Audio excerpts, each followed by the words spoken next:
ഈശോ മിശിഹായ്ക്ക് സ്തുതിയായിരിക്കട്ടെ. ഞാൻ മാണിപ്പറമ്പിലച്ചൻ. ദുഃഖശനി, വിശുദ്ധ ശനിയാഴ്ച, ദൈവം നിരീശ്വരനായ ദിവസം. നിരീശ്വരൻ്റെയും കമ്മ്യൂണിസ്റ്റിൻ്റെയും മതമർദ്ദകൻ്റെയും ഒക്കെ വിജയ ദിവസം.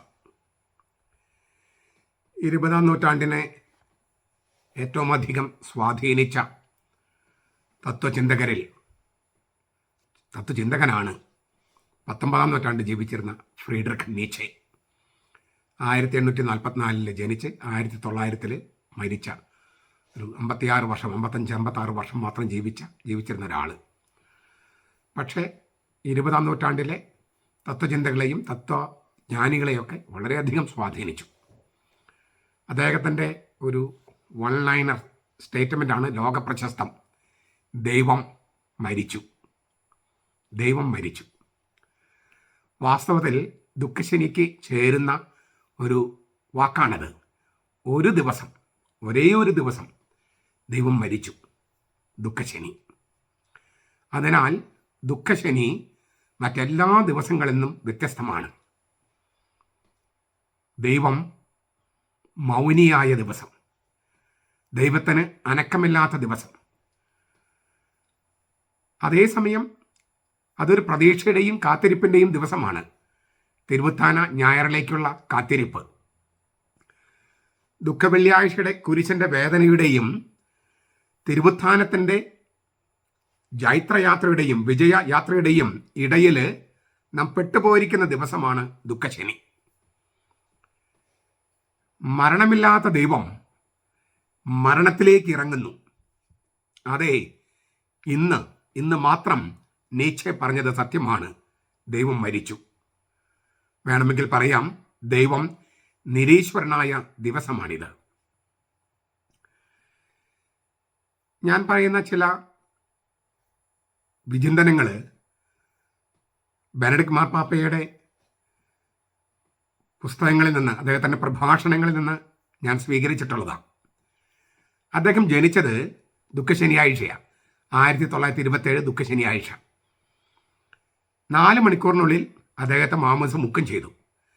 അതുകൊണ്ട് അദ്ദേഹം എപ്പോഴും പറയുന്നത്, ഈ ദുഃഖശനിയുടെ ഈ 2 ഭാവങ്ങളും, അതായത് ദുഃഖവെള്ളിയുടെ വേദനയും ഉത്ഥാനത്തിൻ്റെ സന്തോഷവും, അതിനിടയിൽ, അതായത് വേദനയിൽ നിന്ന് തേജസ്സിലേക്ക്, ആ ഒരു ഭാവം അദ്ദേഹത്തിൻ്റെ ജീവിതത്തിൻ്റെ ഒരു സ്ഥായി ഭാവമായിട്ട് ഉണ്ടായിരുന്നുവെന്ന് അദ്ദേഹം പലപ്പോഴും പറഞ്ഞിട്ടുണ്ട്.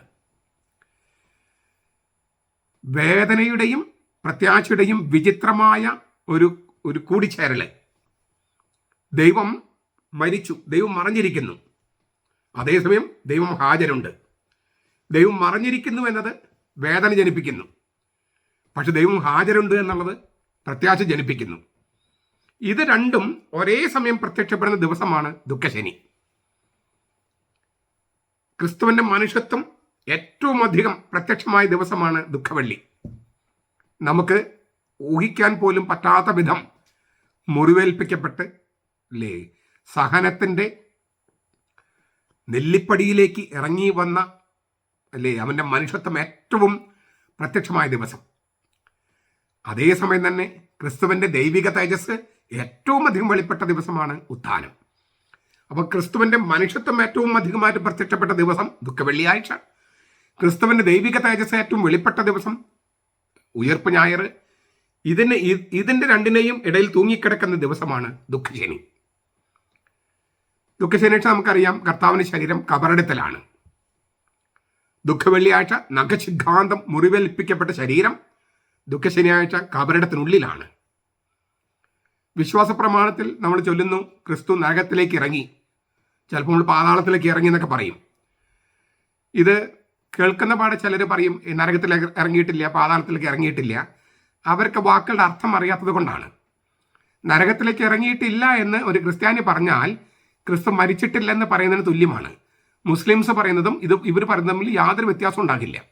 കാരണം നരകത്തിലേക്ക് ഇറങ്ങി അല്ലെങ്കിൽ പാതാളത്തിലേക്ക് ഇറങ്ങി എന്ന് പറയുന്നതിൻ്റെ ആദ്യത്തെ അർത്ഥം ക്രിസ്തു ശരിയായും മരിച്ചവരുടെ താവളത്തിലായിരുന്നുവെന്നാണ്. ഒന്നാമത്തെ അർത്ഥം അതാണ്. ക്രിസ്തു നരകത്തിലേക്ക് ഇറങ്ങി അല്ലെങ്കിൽ പാതാളത്തിലേക്ക് ഇറങ്ങി എന്നൊക്കെ പറഞ്ഞാൽ അതിൻ്റെ ഒന്നാമത്തെ അർത്ഥം ക്രിസ്തു മരിച്ചവരുടെ താവളത്തിലായിരുന്നു എന്നാണ്. അത് നിഷേധിച്ചാൽ, ക്രിസ്തു പാതാളത്തിലേക്ക് ഇറങ്ങിയില്ല, നരകത്തിലേക്ക് ഇറങ്ങിയില്ല എന്ന കാര്യം നിഷേധിച്ചാൽ ക്രിസ്തു മരിച്ചില്ല എന്ന് പറയുന്ന മുസ്ലിം സഹോദരന്റെ കൂട്ടത്തിലാകും ക്രിസ്ത്യാനികളും. അതുകൊണ്ട് നരകത്തിലേക്ക് ഇറങ്ങി, പാതാളത്തിലേക്ക് ഇറങ്ങി എന്ന് പറയുമ്പോൾ ഈ എന്നെ എതിർക്കാൻ വേണ്ടി വരുന്ന ക്രിസ്ത്യാനികൾ ഒന്ന് ആലോചിക്കണം, നിങ്ങൾ എന്താണ് പറയണേന്ന്. നിങ്ങൾ എന്നെ എതിർക്കുന്നതിൽ എനിക്ക് സന്തോഷമേ ഉള്ളൂ. പക്ഷെ നിങ്ങൾ പറയുന്നതിൻ്റെ ദൂരവ്യാപകമായ അതിൻ്റെ പ്രത്യാഘാതങ്ങളുണ്ട്, അതൊന്ന് ചിന്തിച്ചോളൂ.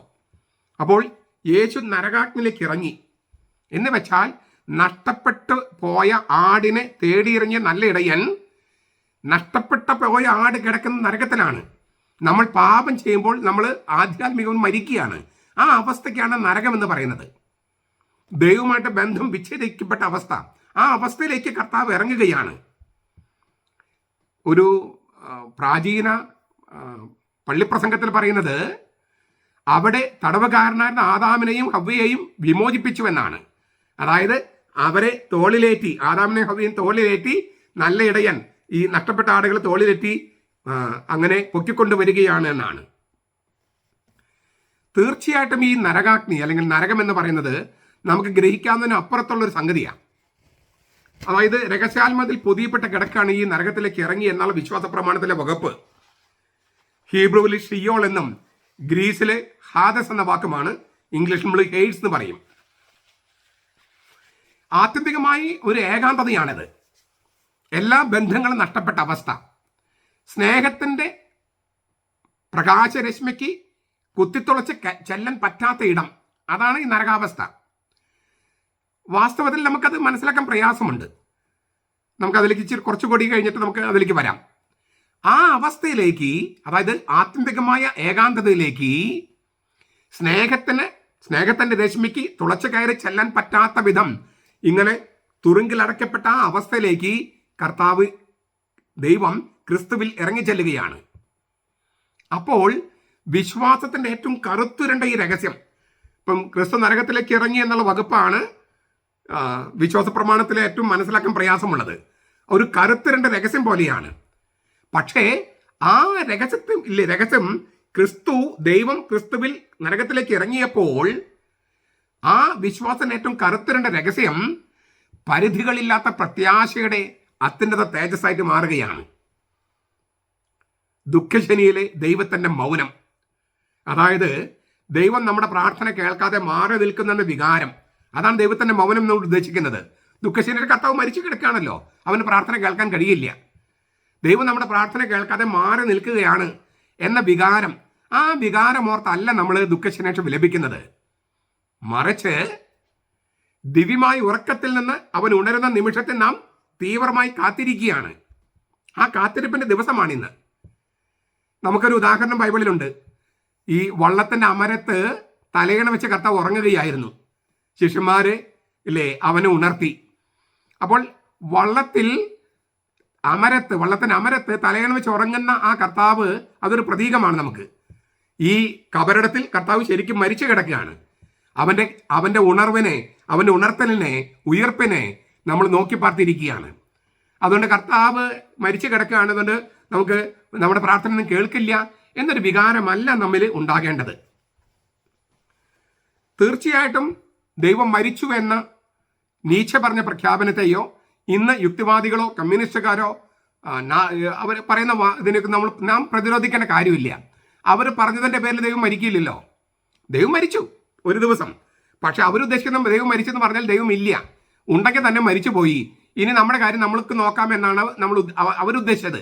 നീച്ചയും നിരീശ്വരന്മാരും ഉദ്ദേശിക്കുന്നത് ദൈവം ഇല്ല, അല്ലെങ്കിൽ ദൈവം ഉണ്ടെങ്കിൽ തന്നെ മരിച്ചുപോയി, അതുകൊണ്ട് നമ്മുടെ കാര്യം നമുക്ക് തന്നെ നോക്കാം എന്നുള്ള മട്ടിലാണ് അവർ പറയുന്നത്. നമ്മളതിനെ പ്രതിരോധിക്കേണ്ട കാര്യമൊന്നുമില്ല. പക്ഷേ അവരിത് പറയുമ്പോൾ നമ്മൾ പ്രകോപിക്കണം. നമുക്ക് നമ്മെ തന്നെ പ്രകോപിക്കാൻ കഴിയണം. അതായത് നമ്മുടെ മനസാക്ഷി ഉണർത്താൻ ഈ ചോദ്യം അല്ലെങ്കിൽ ഈ ആക്ഷേപം സഹായിക്കണം. അതായത് നമ്മുടെ വിശ്വാസത്തിൻ്റെ ആഴം എത്ര എന്ന് നാം നമ്മോട് തന്നെ ചോദിക്കണം. ദൈവം മരിച്ചുവെന്നും അല്ലെങ്കിൽ ദൈവം ഇല്ല എന്നും ഈ കമ്മ്യൂണിസ്റ്റുകാരോ നിരീശ്വരന്മാരോ പറയുമ്പോൾ നമ്മൾ അവരെ എതിർക്കാൻ പോകുന്നതിന് പകരം ആ ചോദ്യം നമുക്ക് നമ്മിലേക്ക് തന്നെ തിരിച്ചു വെക്കാൻ സാധിക്കണം. നമ്മുടെ വിശ്വാസം എത്ര ആഴമുള്ളതാണ്? ഈ ദൈവത്തെ അവന്റെ മഹത്വത്തോടും രഹസ്യത്തോടും കൂടെ ആലിംഗനം ചെയ്യാനുള്ള വിശ്വാസത്തിന്റെ ചങ്കൂറ്റം നമുക്കുണ്ടോ? ഞാൻ ആ വാക്കൊന്ന് ആവർത്തിക്കാൻ ആഗ്രഹിക്കുക.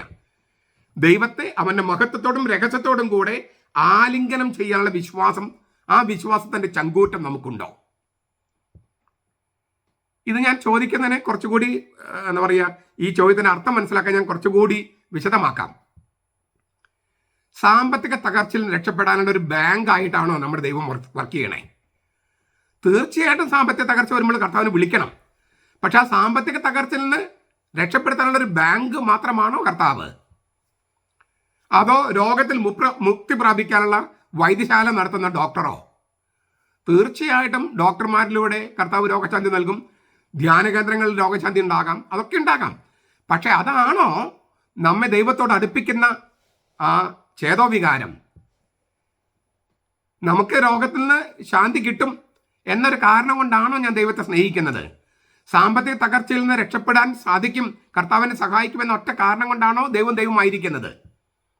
നമ്മുടെ വിശ്വാസത്തിന്റെ ആഴം ഞാൻ പറയണേ. തകർച്ച വരുമ്പോൾ മറ്റ് സമുദായങ്ങളിലേക്ക് പോകാനോ മറ്റ് ദേവന്മാരുടെ പിന്നാലെ പോകാനോ നമുക്ക് തോന്നുന്നുണ്ടോ അങ്ങനെ? അല്ലെങ്കിൽ UK കാനഡയിലേക്കോ ഒക്കെ ഒരു വിസ സംഘടിപ്പിച്ച് തരാനുള്ള ട്രാവൽ ഏജൻസി ആണോ കർത്താവ് നടത്തണേ? ഇപ്പം അങ്ങനെയാണല്ലോ. ഈ ചില ധ്യാനങ്ങളിൽ കൂടിയാൽ UK ഒരു വിസ കിട്ടും, കാനഡയിലേക്ക് ഒരു വിസ കിട്ടും, അല്ലെങ്കിൽ അങ്ങനെയുള്ള രാജ്യങ്ങൾക്ക് വിസ കിട്ടും. അങ്ങനെ വിസ തരപ്പെടുത്തി തരുന്ന ഒരു ട്രാവൽ ഏജൻസി നടത്തുകയാണോ കർത്താവ്? നമുക്കിതൊക്കെ വേണം. ഇതൊന്നും വേണ്ടെന്ന് ഞാൻ പറഞ്ഞിട്ടില്ല. എൻ്റെ മുമ്പത്തെ വീഡിയോയിലൊക്കെ ഇതിൻ്റെ എൻ്റെ വീക്ഷണങ്ങൾ ഞാൻ അവതരിപ്പിച്ചിട്ടുണ്ട്. ഞാൻ പറഞ്ഞു വന്നൊരു ഇത്, നമ്മുടെ വിശ്വാസം എന്ന് പറയുന്നത് ദൈവം മരിച്ചു എന്ന് തോന്നുന്ന തരത്തിൽ നമുക്ക് അനുഭവങ്ങൾ ഉണ്ടാകുകയാണ് പലപ്പോഴും. തകർച്ചയായിട്ടും രോഗമായിട്ടും അല്ലെങ്കിൽ തൊഴിലില്ലായ്മയായിട്ടും പലതരത്തിൽ. അപ്പം അവിടെയൊക്കെ ദൈവം മരിച്ചിരിക്കുന്ന ഒരവസ്ഥയുണ്ട്. ആ മരണത്തിൽ നമ്മൾ പെട്ടുപോയിരിക്കുന്നോ അതോ ഈ തിരുവുത്ഥാനത്തിലേക്ക് നോക്കാനുള്ള ആ കരുത്ത്, പ്രത്യാശ നമുക്കുണ്ടോ? നമ്മുടെ സ്വന്തം പ്രശ്നങ്ങളും പെരുമാറ്റ വൈകല്യങ്ങളും നമ്മുടെ സംസ്കൃതിക്ക്, കേരള സംസ്കൃതിക്ക് കുറെ പ്രശ്നങ്ങളുണ്ട്, വൈകൃതങ്ങളുണ്ട്. അത് മാറ്റാനും അത് അംഗീകരിക്കാനും മാറ്റാനും ശ്രമിക്കാതെ എല്ലാം മൂന്നാമതൊരുത്തൻ ചെയ്ത കൂടോത്രത്തിലേക്ക് ആരോപിച്ച് തൃപ്തി അടയുന്ന ഒരു മനോരോഗിയാണോ ഞാൻ? അതോ ഇവയെല്ലാം മാറ്റിയെടുക്കാനുള്ള നവോത്ഥാന ശ്രമങ്ങള്, അതും ദീർഘകാലത്തിലുള്ള പരിപാടികള്, അത് ആസൂത്രണം ചെയ്യുന്ന ഇതിന്റെ ഭാഗമാണോ ഞാൻ? വെറും വേദന സംഹാരികൾ കഴിച്ചാൽ മതിയോ ക്രിസ്ത്യാനികള്? അതോ രോഗത്തിന് രോഗം മാറുന്ന മരുന്ന് നമ്മൾ കണ്ടെത്തണോ? തൽക്കാലത്തേക്ക് വേദന മാറാനുള്ള വേദന സംഹാരി മാത്രം കഴിച്ചാൽ മതിയോ? ഞാൻ കൂടുതൽ വിശദാംശങ്ങളിലേക്ക് പോകുന്നില്ല. കാരണം അത് ആരെങ്കിലൊക്കെ മുറിപ്പെടുത്തിയാലോ വേദനിപ്പിച്ചാലോ എന്ന് പേടിച്ചിട്ടാണ്. അത് പറയേണ്ട വേദികളിൽ പറയാം. നമ്മൾ ഈ ദുഃഖശനിയുടെ തിരുക്കർമ്മങ്ങൾക്ക് പോകുമ്പോൾ നമ്മൾ പലപ്പോഴും കാണുന്ന സംഗതി എന്താണ്? തിരുക്കർമ്മങ്ങൾക്ക് മുമ്പ് ജനലും വാതിലെല്ലാം അടച്ച് തിരി കത്തിക്കാതെ ലൈറ്റ് ഇടാതെ ഇരുട്ടിലാണ്. നമ്മളൊരു അത്യാവശ്യം നല്ല കൂരിരുട്ടുണ്ടാകും. അതൊരു പ്രതീകമാണ്. നരകത്തിൻ്റെ പ്രതീകം, മരണത്തിൻ്റെ പ്രതീകം, വെളിച്ചം കടക്കാത്ത ഇടം. അതുകൊണ്ട് തന്നെ അത് ലോകത്തിൻ്റെ ഒരു പ്രതീകമാണ്. പക്ഷെ അതേസമയം നമുക്കറിയാം, ഏതാനും നിമിഷങ്ങൾക്കുള്ളിൽ പള്ളിയകത്ത് വെളിച്ചം വരും, വെളിച്ചം പരക്കും. അപ്പോൾ പ്രത്യാശയുണ്ട്, അത് നമ്മൾ കാത്തിരിക്കുകയാണ്. ഞാനിത് നമ്മുടെ സാഹചര്യങ്ങളിലേക്ക് കൊണ്ടുപോകാം. ഞാൻ പറഞ്ഞല്ലോ, ഈ ദൈവം മരിച്ചു അല്ലെങ്കിൽ ദൈവത്തെ നമ്മൾ കൊന്നു, അപ്പോൾ ഇനി ദൈവത്തിൻ്റെ ആവശ്യമില്ല എന്ന ഒരു ഫിലോസഫിയാണ് ഈ 19-ാം നൂറ്റാണ്ടിൽ ഫ്രീഡറിക് നീച്ചെ ഇൻട്രൊഡ്യൂസ് ചെയ്തത്. അത് വളരെ ശക്തമായിട്ട് യൂറോപ്യൻ രാജ്യങ്ങളിൽ പടർന്നു പിടിച്ചത് 1960-കളിലാണ്. 60-കളിൽ അതിൻ്റെ ഒരു ബഹിർസ്ഫുരണം നമ്മുടെ കേരളത്തിലുണ്ടായി. 1957-ലാണ് കേരളത്തിൽ EMSന്റെ കമ്മ്യൂണിസ്റ്റ് മന്ത്രിസഭ. എന്താണ് അതിൻ്റെ ബേസിക് ആയിട്ടുള്ള തത്വശാസ്ത്രം? ദൈവമില്ലാതെ ജീവിക്കാം. ദൈവം മരിച്ചല്ലോ. ഉയർക്കാനുള്ള ദൈവത്തെക്കുറിച്ച്, നമ്മൾ ഉയർക്കാനിരിക്കുന്ന ദൈവത്തെക്കുറിച്ച് ചിന്തയില്ല. ദുഃഖശനിയിൽ അങ്ങ് പെട്ടുപോകുകയാണ്. ദൈവം മരിച്ചു, അതുകൊണ്ട് ദൈവത്തിൻ്റെ ആവശ്യമില്ല, ദൈവമില്ലാതെ ജീവിക്കാം. അങ്ങനെ കുറെ പേര് വിശ്വസിച്ചത് കൊണ്ടാണ് കമ്മ്യൂണിസ്റ്റ് ഗവൺമെന്റിന് വോട്ട് ചെയ്തത്. അങ്ങനെ 1957 കമ്മ്യൂണിസ്റ്റ് ഭരണം വന്നു കേരളത്തിൽ. യൂറോപ്പിൽ 1960കളിൽ കമ്മ്യൂണിസ്റ്റ് പ്രത്യയശാസ്ത്രം വളരെ ശക്തമായിട്ട് വ്യാപിക്കാൻ തുടങ്ങി. ഈ നമ്മുടെ നാടിന്റെ കാര്യം പറഞ്ഞാൽ, എന്നിട്ട് ദൈവമില്ലാതെ ജീവിക്കാം, ദൈവത്തിന്റെ ആവശ്യമില്ല, നമ്മുടെ കാര്യം നമുക്കറിയാം, ദൈവത്തിന്റെ ആവശ്യമില്ല, നമ്മൾ സ്വയം പര്യാപ്തരായി.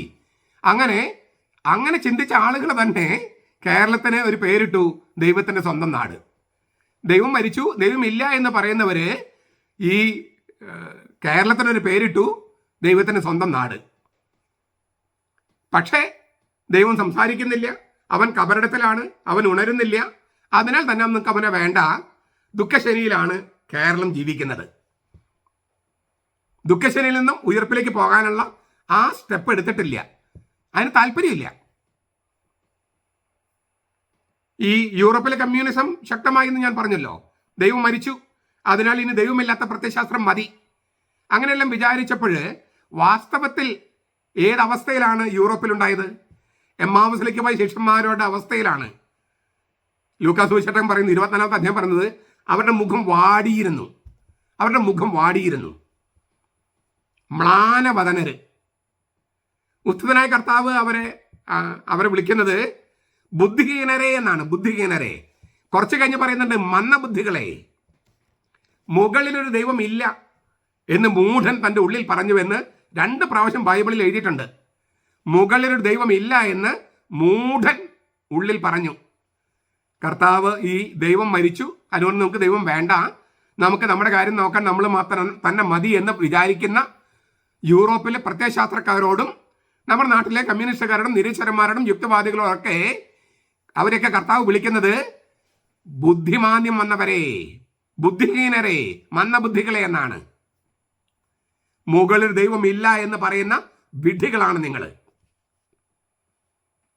ഏതെങ്കിലും ഒരു മതത്തിലോ ദൈവത്തിലോ വിശ്വസിക്കുന്നത് കൊണ്ടാണോ മതേതരത്വം സംരക്ഷിക്കാമെന്ന് പറഞ്ഞ് കമ്മ്യൂണിസ്റ്റുകാർ നമ്മുടെ വീട്ടിലേക്ക് വരുന്നത്? അവരേതെങ്കിലും ദൈവത്തിലോ മതത്തിലോ വിശ്വസിക്കുന്നുണ്ടോ? ഇല്ല, തീർച്ചയായിട്ടും ഇല്ല.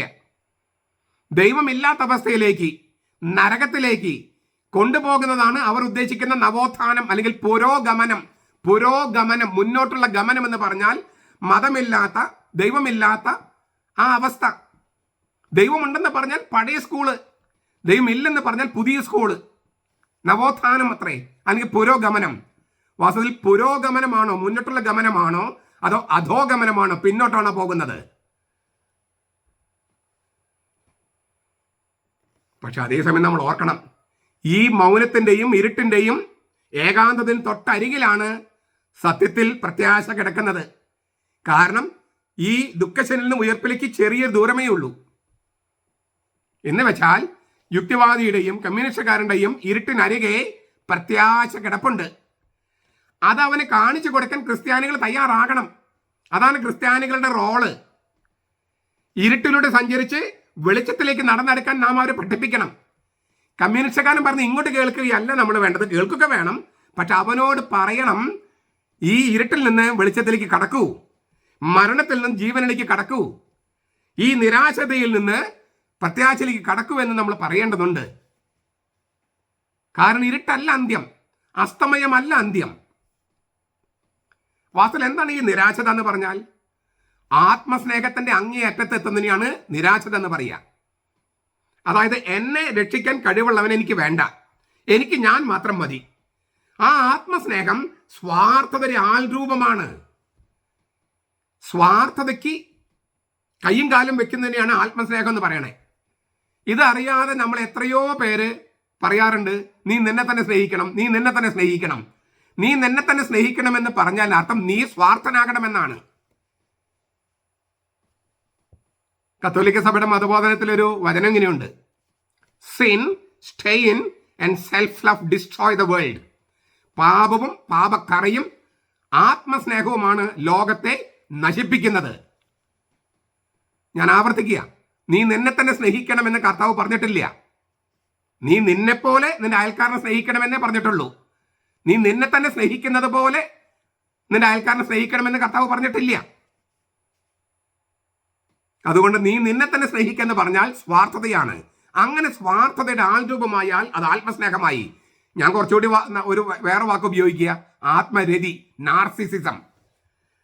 അതിൽ ആണ്ടാണ്ട് പോകും. അതാണ് നിരാശത. യൂദാസിനെ വെട്ടിലാക്കിയത് ഈ നിരാശതയാണ്.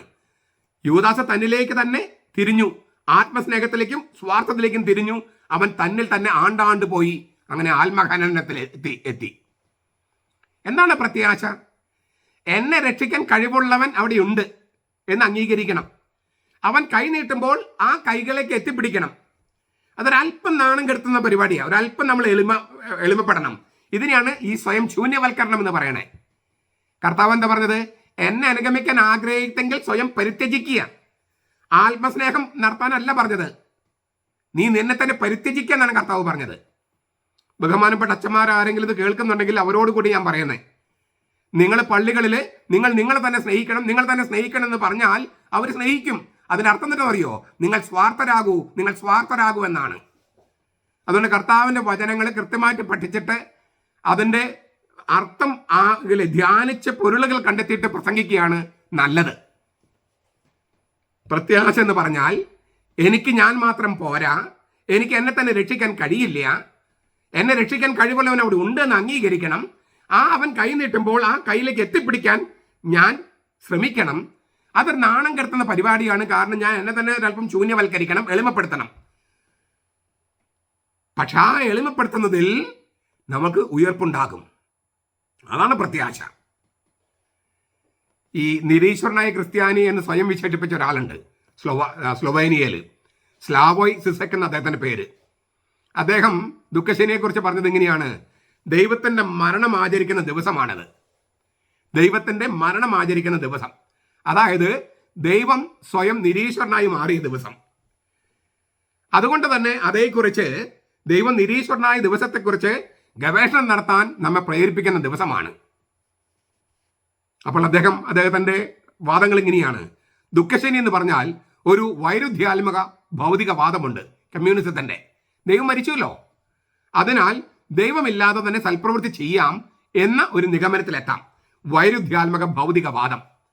ദുഃഖശനി വൈരുദ്ധ്യാത്മക ഭൗതികവാദത്തിൻ്റെ ഒരു ഒരു ഒരു അവതരണമാണ്. ദൈവം മരിച്ചു, അതിനാൽ ദൈവമില്ലാതെ സൽപ്രവൃത്തി ചെയ്യാം എന്ന ഒരു നിഗമനത്തിലേക്ക് എത്താൻ, സൽപ്രവൃത്തി ചെയ്യാൻ ദൈവം വേണ്ട എന്നൊരു നിഗമനത്തിലേക്ക് എത്താൻ അങ്ങനെ പ്രേരിപ്പിക്കാം. പക്ഷേ ദുഃഖശനി കഴിഞ്ഞ് ഉയർപ്പ് ഞായറുണ്ട്. അതിലൊരു വിരുദ്ധ സത്യമുണ്ട്. എന്താണ്? ദൈവിക സ്നേഹത്തിൻ്റെ കവിഞ്ഞൊഴുകൽ. ഈ സ്നേഹം കവിഞ്ഞൊഴുകുമ്പോൾ ആ തിരമാലകൾ നമ്മെ ദൈവത്തെങ്കിലേക്ക് കൊണ്ടുപോയി അവനുമായി നമ്മെ ഒന്നാക്കുന്നു. ഞാൻ മുമ്പ് ദൈവരാജ്യത്തെക്കുറിച്ച് പറഞ്ഞപ്പോൾ ഒരു ഉദാഹരണം പറഞ്ഞിരുന്നു. എഫാത്ത എന്ന് പറഞ്ഞ എൻ്റെ പുസ്തകത്തിനകത്ത് ഞാനത് എഴുതിയിട്ടുണ്ട്. ഒരു സ്നേഹത്തിൻ്റെ അഗ്നിപർവ്വതം ഇങ്ങനെ പൊട്ടിത്തെറിക്കുകയാണ് യേശുവിലെ. ദൈവസ്നേഹത്തിൻ്റെ അഗ്നിപർവ്വതം, ആ ലാവ ഇങ്ങനെ ഒഴുകി വരുന്നതാണ് ദൈവസ്നേഹത്തിൻ്റെ കുത്തൊഴുക്ക്, കവിഞ്ഞൊഴുക്ക്, ലാവ പോലെ. അതാണ് ദൈവരാജ്യം എന്ന് ഞാൻ പറയുണ്ടായി. ആ ലാവ നമ്മളെ കൊണ്ടുപോകുന്നത് ദൈവത്തെങ്കിലേക്ക് തന്നെയാണ്. എന്നിട്ടോ അവനുമായിട്ട് ഒന്നാക്കുകയാണ്. അതാണ് ഉയർപ്പ് ഞായർ സംഭവിക്കണേ. അതിനകത്തൊരു വിരുദ്ധ സത്യമുണ്ട്, ഒരു പാരഡോക്സ്.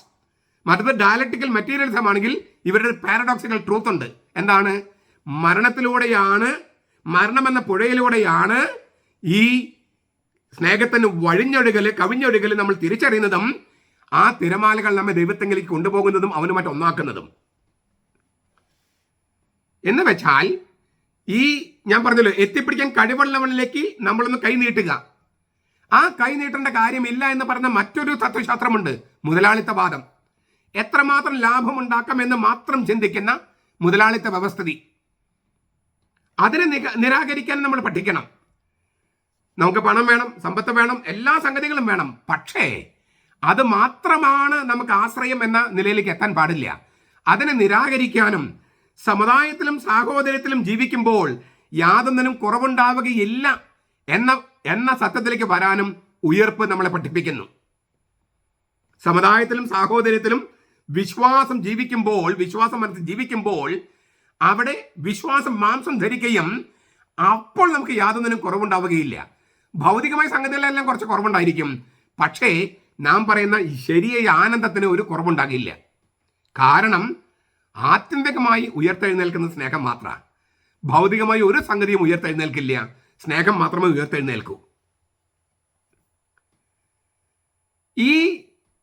ഈ ഒരു സംഗതി ഉണ്ടല്ലോ, ഈ മുതലാളിത്ത വ്യവസ്ഥിതിയുടെ പ്രശ്നം, അത് തന്നെ കുറച്ചുകൂടി ഒരു രൗദ്രഭാവം പ്രാപിക്കുന്ന അവസ്ഥയുണ്ടാകാം. അപ്പോൾ ചിന്തിക്കുന്നതെന്നറിയോ, സഭയെയും രാഷ്ട്രത്തെയും വേർതിരിച്ച് നിർത്തുക. അതായത് ദൈവത്തെ എന്നേക്കുമായി കബറിടത്തിൽ വെച്ച് കല്ലുകൊണ്ട് അടച്ച് മുദ്ര വെച്ച് പോലീസിനും പട്ടാളത്തെയും കാവൽ നിർത്തിയാൽ, അങ്ങനെ ഒരു സംഭവം മത്തായിയുടെ സുവിശേഷം 27 അധ്യായത്തിലുണ്ടല്ലോ. ഈ കർത്താവിനെ കബറടക്കി കഴിഞ്ഞപ്പോഴാണ് മഹാപുരോഹിതന്മാർക്കും മറ്റൊക്കെ ഒരു ഓർമ്മ വന്നത്, പരിസയർക്കും. അവർ പീലാത്തോസിന്റെ അടുക്ക് ചെന്നിട്ട് പറഞ്ഞു, യജമാനനെ, ആ ചതിയൻ ജീവനോട് ഇരിക്കുമ്പോൾ 3 നാൾ കഴിഞ്ഞിട്ട് ഉയർത്തെഴുന്നേൽക്കുന്നു എന്ന് പറഞ്ഞിട്ടുണ്ടായിരുന്നു.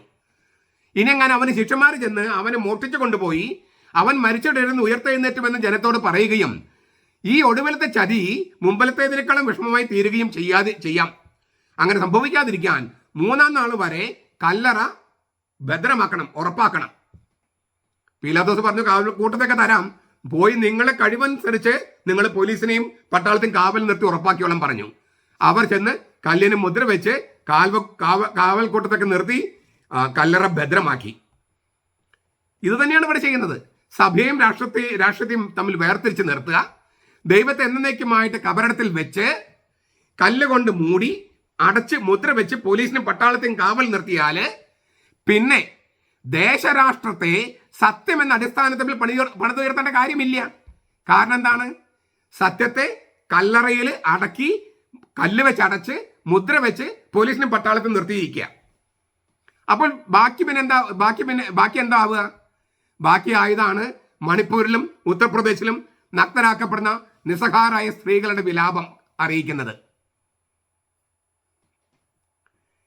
ഈ കൊല്ലപ്പെട്ടവരുടെയും നഗ്നരാക്കപ്പെട്ടവരുടെയും നാണം കെടുത്തപ്പെട്ടവരുടെയും ബലാത്സംഗം ചെയ്യപ്പെട്ടവരുടെയും അവരുടെ വേദനയിലേക്ക് കർത്താവ് ഇറങ്ങിയ ദിവസമാണ് ദുഃഖശനി.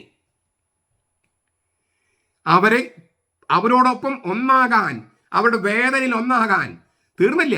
അങ്ങനെ അവരുമായിട്ട് ഒന്നായി അവരെയും ദൈവപിതാവുമായിട്ട് രമ്യതപ്പെടുത്താൻ ഏതറ്റം വരെയും നരകാവസ്ഥയുടെ അറ്റം വരെയും ദൈവം ഇറങ്ങിച്ചെല്ലുകയാണ് ദുഃഖശനി. മരണത്തിലേക്ക് യേശു ഇറങ്ങുകയാണ്. പക്ഷെ അവൻ ജീവന്റെ നാഥനും കൂടിയാണ്. മരണത്തിന്റെ നാഥനുമാണ്, ജീവന്റെ നാഥനുമാണ്. അതായത് ജീവന്റെയും മരണത്തിനെയും ഉടയോനാണ്. അവന് ശാരീരികമായി ഇല്ലായ്മ ചെയ്താലും നീതിമാന്മാരുടെ ആത്മാക്കളെ തന്നിലേക്ക് തന്നെ ചേർക്കാനുള്ള അപാരമായ ശക്തി അവനുണ്ട്.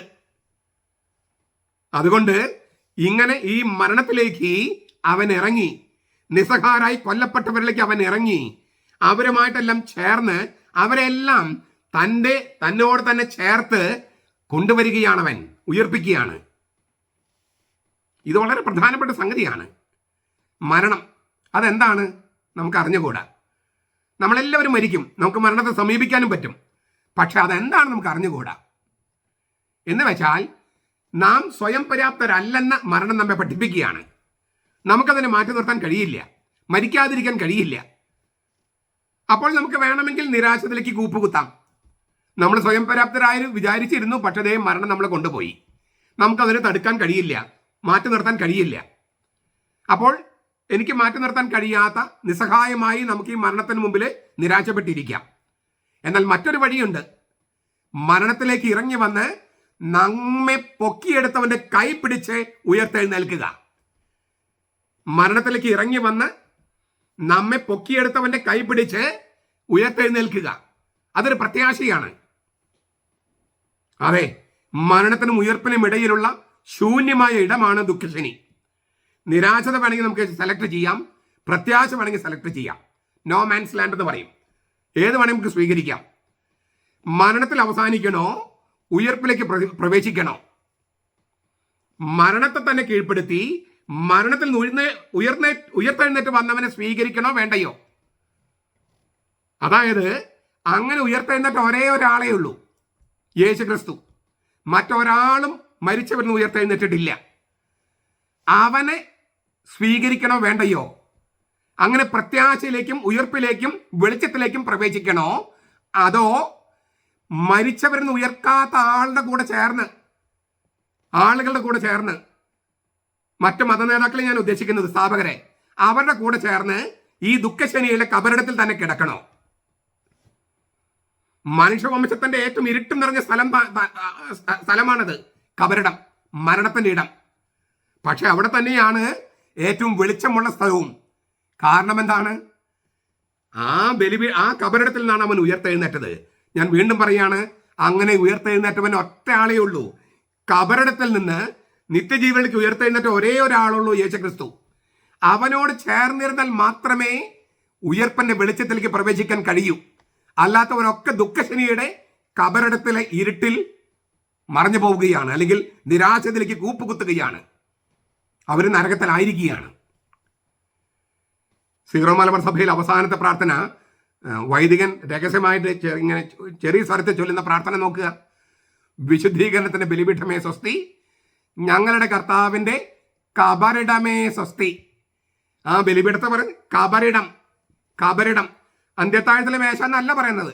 സീറോ മലബാർ സഭയിലെ കുർബാന ചൊല്ലുന്ന അച്ഛന്മാരുടെ വിശുദ്ധീകരണത്തിന്റെ ബലിപീഠമേ സ്വസ്തി, ഞങ്ങളുടെ കർത്താവിന്റെ കബറിടമേ സ്വസ്തി. ആ കബറിടത്തിൽ നിന്നാണ് കർത്താവ് ഉയർത്തെഴുന്നേറ്റത്. മരണത്തിന്റെയും ഉത്ഥാനത്തിന്റെയും ഇടം ഒന്നാണ്. മരണത്തിന്റെയും ഉത്ഥാനത്തിന്റെയും ഇടം ഒന്നാണ്. അന്ത്യത്താഴത്തിലെ മേശയിലല്ല വൈദികൻ നിൽക്കുന്നത്, കർത്താവിന്റെ കബറിടത്തെങ്കിലാണ്. ആ കബറിടം തന്നെയാണ് അവന്റെ ഉയർപ്പിന്റെ ഇടം. അതുകൊണ്ട് തന്നെ വിശുദ്ധ കുർബാന എന്ന് പറഞ്ഞാൽ ഉത്ഥിതനുമായുള്ള കൂടിക്കാഴ്ചയാണ് വിശുദ്ധ കുർബാന. അന്ത്യത്താഴത്തിന്റെ ഓർമ്മയാചരിക്കലല്ല. കബറിടത്തിൽ ഉത്ഥാനം ചെയ്ത കർത്താവുമായുള്ള കൂടിക്കാഴ്ചയാണ് വിശുദ്ധ കുർബാന.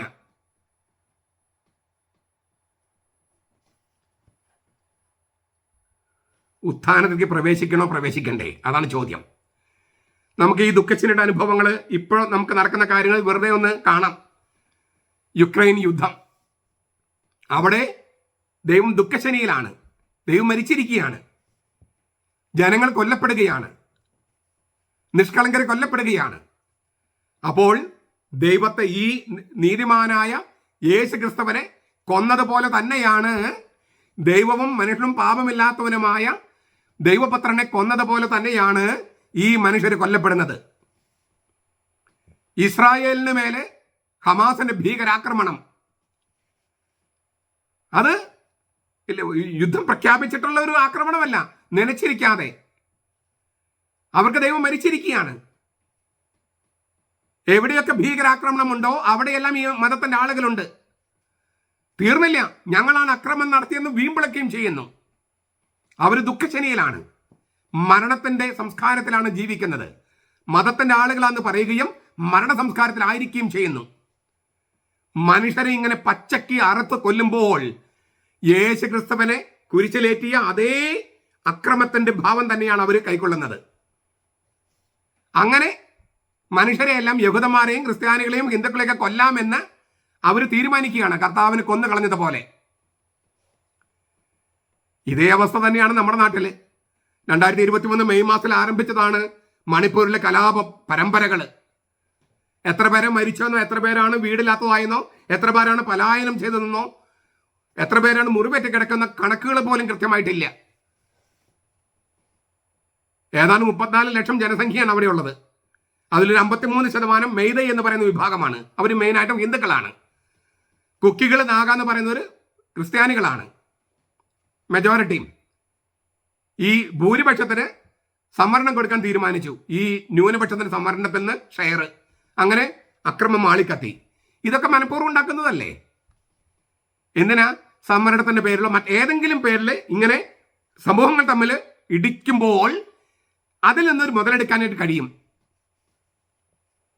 അതുകൊണ്ടാണ് ഞാൻ തുടക്കത്തിലെ പറഞ്ഞത്, ഈ കർത്താവിനെ ആക്രമിച്ച് അവന് ചമ്മട്ടി അടിച്ച് മുൾമുടി വെച്ച് കൊന്നു കളഞ്ഞാൽ പിന്നെ അവന് ശല്യമുണ്ടാകില്ല എന്നാണ് മഹാപുരോഹിതന്മാരും പീലാത്തോസും കൂട്ടർക്ക് വിചാരിച്ചത്. ഭരണത്തിലിരിക്കുന്നവർ വിചാരിക്കുകയാണ്, പീലാത്തോസും മഹാപുരോഹിതനൊക്കെ അന്ന് ഭരണത്തിലുണ്ട്, അവരങ്ങനെ വിചാരിച്ചത്. ഇതെല്ലാം ദുഃഖശനിയുടെ അനുഭവമാണ്. മരണത്തിലേക്ക് തള്ളിയിടുകയാണ്. അതിൽ വലിയൊരു ശതമാനം നിഷ്കളങ്കരാണ്. ആ മരണത്തിലേക്ക് യേശു ഇറങ്ങുന്നു. ആ ഇരുട്ടിലും ഏകാന്തത്തിലും യേശുവിൽ ദൈവമുണ്ട്. അത് ഉള്ളത് കൊണ്ട് തന്നെ അതൊരു ഉയർപ്പായിട്ട് രൂപാന്തരപ്പെടും. അപ്പോൾ ഈ മഹാപുരോഹിതനെയും പീലാത്തോസിന്റെയൊക്കെ സ്ഥാനത്തിരിക്കുന്ന അധികാരികൾ തിരിച്ചറിയും കർത്താവാണ് ദൈവമെന്ന്, അവൻ മാത്രമേ മരിച്ചവർ ഉത്ഥാനം ചെയ്തിട്ടുള്ളൂ എന്ന്. ഇനി നമുക്കൊരു വ്യക്തിപരമായിട്ടുള്ളൊരു സന്ദേശം കൂടി ഞാൻ നൽകട്ടെ. യേശുവിന് മുമ്പ് മരണമുണ്ടായിരുന്നല്ലോ. ആ മരണം പോലെയല്ല ഇപ്പം മരണം. അത് യേശുവിന് മുമ്പും യേശുവിന് ശേഷവും മരണം ഒന്നല്ല. യേശു മരണത്തിലേക്ക് ഇറങ്ങി. യേശു മരിച്ചവരുടെ താവളത്തിലായിരുന്നു. അതിനാൽ ക്രിസ്ത്യാനികൾ എന്ന നിലയിൽ മരണം നമുക്ക് കയ്പല്ല. മരണത്തിന്റെ മുൻ ആസ്വാദനമായ രോഗവും നമുക്ക് കയ്പല്ല. സഹനവും നമുക്ക് കയ്പല്ല. ഈ ദൈവത്തിന്റെ സ്നേഹം മരണത്തിൽ വിഷാംശത്തെ സ്വാംശീകരിച്ച് അതിന് ശുദ്ധമാക്കിയിരിക്കുന്നു. ദൈവത്തിന്റെ സഹനത്തിലെ വിഷാംശത്തെ സ്വാംശീകരിച്ച് അതിന് ശുദ്ധമാക്കിയിരിക്കുന്നു. കർത്താവിന്റെ വേദനകള് രോഗത്തിലുള്ള വിഷാംശത്തെ സ്വാംശീകരിച്ച് അതിനെ ശുദ്ധമാക്കിയിരിക്കുന്നു. മരണവും രോഗവും സഹനവും ഇപ്പോ വിഷാംശമുള്ളതല്ല. അത് യേശു അതിലേക്ക് ഇറങ്ങി അതിന് ശുദ്ധമാക്കിയിരിക്കുന്നു. അതിനാൽ നമ്മുടെ ജീവിതത്തിനെന്ന പോലെ മരണത്തിനും പുതിയ പൊരുളുകൾ വന്നു ചേർന്നു. അങ്ങനെ മരണത്തെ തന്നെ രൂപാന്തരപ്പെടുത്തിയിരിക്കുകയാണ്. നമ്മുടെ ജീവിതത്തിന് പുതിയ പൊരുൾ വന്നു. യേശുവിന്റെ മരണവും ഉത്ഥാനത്തോടെ മരണത്തിന് പുതിയ പൊരുളുകൾ വന്നിട്ടുണ്ട്. ഇത് നിങ്ങൾ പല പ്രാവശ്യം ധ്യാനിക്കണം. കാരണം നമ്മൾ മറ്റ് മതങ്ങളുടെയും മറ്റ് പ്രത്യയശാസ്ത്രങ്ങളുടെയും ഒക്കെ നമ്മൾ കേട്ട് അവർക്കുള്ള മരണവും നമുക്കുള്ള മരണവും ഒന്നാണ് എന്നൊക്കെ വിചാരിച്ചിരിക്കുക. ഞാൻ മുമ്പ് പറഞ്ഞൊരു കാര്യം ഒന്ന് ആവർത്തിക്കുകയാണ്. ഇതുമായി നേരിട്ട് ബന്ധമുള്ളതല്ലെങ്കിലും ഈ ദൈവത്തിന്റെ മനുഷ്യാവതാരത്തിന് മുമ്പും ദൈവം ലോകത്തില്ലേ? ദൈവം എല്ലായിടത്തും ഇല്ലെന്ന് ചോദിക്കുന്നു. ദൈവം എല്ലായിടത്തും ഉണ്ട്. പക്ഷേ ദൈവത്തിന്റെ മനുഷ്യാവതാരത്തിന് മുമ്പും മനുഷ്യാവതാരത്തിന് ശേഷവും ദൈവം എല്ലായിടത്തുള്ളതും ഒരുപോലെയല്ല. എല്ലാ മനുഷ്യരിലും ഉള്ളതുപോലെയല്ല ദൈവത്തിന്റെ സാന്നിധ്യം കത്തോലിക്കരുടെ ഇടയിലുള്ളത്. അവൻ മൂർത്തമായ രൂപത്തിലുണ്ട്. മാമോദിസയുടെയും കുർബാനയുടെയും രൂപത്തിലൊക്കെ, കൂദാശകളുടെ രൂപത്തില്. എല്ലായിടത്തും ഉള്ളത് പോലെയല്ല പള്ളിയിൽ ദൈവമുള്ളത്. എല്ലാ മനുഷ്യരിലും ഉള്ളത് പോലെയല്ല കത്തോലിക്കരില് ദൈവത്തിന്റെ സാന്നിധ്യം. അവിടെ മൂർത്തമായിട്ടുണ്ട് അവരില്. എല്ലായിടത്തും ദൈവമുള്ളത് പോലെയല്ല പള്ളിയിൽ ദൈവമുള്ളത്. അവിടെ അവന്റെ കൗദാശിക സാന്നിധ്യമുണ്ട്. അപ്പൊ ഈ വ്യത്യാസമുണ്ട്. പ്രത്യക്ഷത്തിൽ നോക്കുമ്പോൾ ഒരേപോലെയാണ് തോന്നിയാലും വലിയ അന്തരമുണ്ട്. ഇത് തന്നെയാണ് മരണത്തിന്റെ കാര്യത്തിലും. മരണം പ്രത്യക്ഷത്തിൽ ഒരുപോലെ തോന്നും. പക്ഷേ ക്രിസ്ത്യാനിയുടെ മരണം അങ്ങനെയല്ല. കാരണം ആ മരണത്തിലെ കയ്പ് ക്രിസ്തു തന്നെ മരണത്തിലേക്ക് ഇറങ്ങി മരണത്തിന്റെ വിഷാംശം സ്വാംശീകരിച്ച് അതിനെ ശുദ്ധമാക്കിയിരിക്കുന്നു. കർത്താവ് സഹിച്ചുകൊണ്ട് രോഗത്തിലും സഹനത്തിലുമുള്ള കയ്പ് അവൻ തന്നെ സ്വാംശീകരിച്ച് രോഗത്തെയും സഹനത്തെയും സ്വാംശീകരിച്ചിരിക്കുന്നു. അതുകൊണ്ടാണ് പൗലോസ് പറഞ്ഞത്, മരിച്ച് കർത്താവിനോടൊപ്പം ആയിരിക്കാനാണ് എൻ്റെ മോഹം. ശരീരത്തിൽ തുടരാനാണ് കർത്താവ് ആഗ്രഹിക്കുന്നെങ്കിൽ അത് നിങ്ങൾക്ക് വേണ്ടിയാ. എൻ്റെ മോഹം മരിച്ച് കർത്താവിനോട് കൂടി ആയിരിക്കാനാ. കാരണം മരണത്തിൽ ഇപ്പോൾ കയ്പില്ല, രോഗത്തിൽ കയ്പില്ല. ഇല്ലേ? എൻ്റെ ശരീരത്തിൽ മുള്ളിരിക്കുന്നു, അത് എടുത്തു മാറ്റാൻ ഞാൻ 3 പ്രാവശ്യം പറഞ്ഞു. കർത്താവ് പറഞ്ഞ മുള്ള അവിടെ ഇരുന്നോട്ടെ. പല വ്യാഖ്യാനങ്ങളുണ്ട്. ഏറ്റവും പ്രധാനപ്പെട്ട വ്യാഖ്യാനം എന്ന് പറയുന്നത്, പൗലോസിന് എന്തോ ഒരു മാറാരോഗമുണ്ടായിരുന്നു. കണ്ണിന് അല്ലെങ്കിൽ തന്നെ പ്രശ്നമുണ്ടായിരുന്നു. പിന്നെ ഭംഗി കുറവുണ്ടായിരുന്നു, ഉയരം കുറവായിരുന്നു, ഒരുപാട് പ്രശ്നങ്ങളുണ്ടായിരുന്നു. ശാരീരികമായിട്ട് സാന്നിധ്യം അല്ലെ, അവന് ശാരീരിക സാന്നിധ്യം ഒട്ടും ഇൻസ്പയറിംഗ് അല്ല എന്ന് റിപ്പോർട്ടെല്ലാം കൊടുത്തല്ലോ ഒരു എൻക്വയറി കമ്മീഷൻ 2 കൊരിന്ത്യർ 10:10. അപ്പം അങ്ങനെ ശാരീരികമായിട്ട് ഒരുപാട് വൈകല്യങ്ങളുള്ള ആളായിരുന്നു പൗലോസ്. ആ ആളാണ് ഏതാണ്ട് ഒരു കണക്ക് പ്രകാരം ഒരു 30,000 കിലോമീറ്റർ, കണക്കില്ലാത്ത നോക്കിയാൽ ഒരു 40,000-42,000 കിലോമീറ്റർ ഭൂമിക്ക് ചുറ്റും ഒരു പ്രാവശ്യം കറങ്ങുന്ന അത്രയുമെങ്കിലും അന്നത്തെ പായ്ക്കപ്പലിലും നടന്നൊക്കെ പോയത്. ഇത്രമാത്രം ശാരീരികമായ പ്രശ്നമുള്ള മനുഷ്യനാണ്. പക്ഷെ ആ സഹനത്തിലൂടെയാണ് അവൻ ക്രിസ്തുവിന്റെ മരണം തന്നിൽ തന്നെ വഹിച്ചത്. അതുകൊണ്ടാണ് പറഞ്ഞത്, എന്നിൽ നിങ്ങൾ ഇനി എന്നെ ബുദ്ധിമുട്ടിക്കരുത്. അതായത് ഞാൻ അപ്പസ്തോലനല്ല എന്ന് പറഞ്ഞ് നിങ്ങൾ എന്നെ ബുദ്ധിമുട്ടിക്കരുത്. കാരണം ക്രിസ്തുവിന്റെ സ്റ്റിഗ്മാത്ത ഞാൻ എൻ്റെ ശരീരത്തിൽ വഹിക്കുന്നു. സ്റ്റിഗ്മാത്ത എന്ന വാക്കാ, അടയാളം എന്നൊക്കെ നമ്മൾ തർജ്ജമ ചെയ്യും. ശരിക്കും പറഞ്ഞാൽ ബ്രാൻഡിങ് ആയി എന്ന് പറയാം.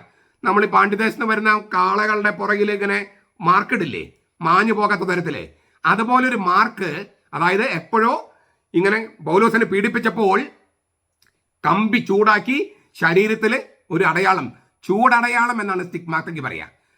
നമ്മൾ പഞ്ചക്ഷതത്തിന് ഉപയോഗിക്കുന്ന വാക്ക് അത് തന്നെയാണ്. അതുകൊണ്ട് ചിലർ പറയുന്നത് പൗലോസിന് പഞ്ചക്ഷതം ഉണ്ടായിരുന്നു എന്നാണ്. അത് നമുക്ക് തള്ളിക്കളയാൻ പറ്റില്ല, തെളിയിക്കാൻ പറ്റില്ലെങ്കിലും തള്ളിക്കളയാൻ പറ്റില്ല. പക്ഷെ സ്റ്റിഗ്മാറ്റ് എന്ന വാക്കിന് ഇങ്ങനെ ഈ കമ്പി ചൂടാക്കി പഴുപ്പിച്ച് ശരീരത്തിൽ വെച്ചത്, ആ അടയാളം മാഞ്ഞു പോകാത്ത ഒരു അടയാളം പൗലോസിന് ഉണ്ടായിരുന്നു. എന്ന് വെച്ചാൽ സഹനമാണ് അപ്പസ്തോലികത്വത്തിന്റെ ചിഹ്നം, അടയാളം, ചൂടടയാളം എന്ന് പൗലോസ് പറയുന്നുണ്ട്. ചുരുക്കത്തിൽ സഹനം, രോഗം കർത്താവിന് വേണ്ടി എത്രമാത്രം സഹിച്ചാലും നമുക്കത് കൈപ്പല്ലാതിരിക്കുന്നതിന് കാരണം, കർത്താവിന് വേണ്ടി മരിക്കുന്നത് കൈപ്പല്ലാത്തതിന് കാരണം, കർത്താവ് മരിച്ചവരുടെ താവളത്തിലായിരുന്നു, അവിടെ നിന്നും ഉത്ഥാനത്തിലേക്ക് കടന്നു. ഈ സംഗതികൾ കൊണ്ടാണ്. എന്ന് വെച്ചാൽ നമ്മുടെ മരണത്തിലേക്ക് അവൻ വന്നു. നമ്മൾ മരിച്ചവരുടെ താവളത്തിലായിരിക്കുന്ന പോലെ അവൻ മരിച്ചവരുടെ താവളത്തിലായിരുന്നു. അതിനാൽ അവൻ നമ്മളെയെല്ലാം ഈ മരിച്ചിരിക്കുന്ന അവസ്ഥയിൽ നമ്മളെല്ലാം ചേർത്ത് പിടിച്ച് ഉത്ഥാനം ചെയ്യുകയാണ്. ഈ ഉയർപ്പിന്റെ ആ ശക്തി നമ്മൾ പീഡിപ്പിക്കുന്നവർക്കോ നമ്മെ കൊല്ലുന്നവർക്കോ ദൈവം മരിച്ചു എന്ന് പറഞ്ഞ് ഈ തത്വശാസ്ത്രം പ്രത്യക്ഷതം പഠിപ്പിക്കുന്നവർക്കോ തിരിച്ചറിയാൻ സമയമെടുക്കും. അപ്പോൾ അന്നത്തെ വലിയ വലിയ ഭരണാധിപന്മാരായിരുന്ന പൊന്തിയോസ് പീലാത്തോസും മഹാപുരോഹിതനൊക്കെ ഈ യവനയ്ക്ക് പുറകിൽ മറയുകയും യേശു തിളക്കമാർന്ന് ലോകമെമ്പാടും വെളിപ്പെട്ട് നിൽക്കുകയും ചെയ്യുന്നത് പോലെ നമ്മളും അവനോടൊപ്പം തേജസ്സിൽ വെളിപ്പെട്ട് നിൽക്കും. ഇത് വിശ്വസിക്കുക. ഈ വിശ്വാസമാണ് ദുഃഖശനിയിൽ നമുക്ക് പ്രത്യാശ നൽകുന്ന, ദൈവത്തിന്റെ മൗനത്തിൽ നമുക്ക് പ്രത്യാശ നൽകുന്ന, ദൈവത്തിന്റെ അനക്കമില്ലായ്മയിൽ നമുക്ക് പ്രത്യാശ നൽകുന്ന ഏറ്റവും പ്രധാനപ്പെട്ട ഘടകം. അത് ആകട്ടെ ഈ മറ്റുള്ളവരൊക്കെ ദൈവം മരിച്ചു അല്ലെങ്കിൽ ദൈവത്തെ ഞങ്ങൾ കൊന്നു, ദൈവമില്ല എന്നെല്ലാം പറയുമ്പോൾ നാം നമ്മോട് തന്നെ പറയേണ്ട സംഗതി ഈ പ്രത്യാശയായിരിക്കട്ടെ.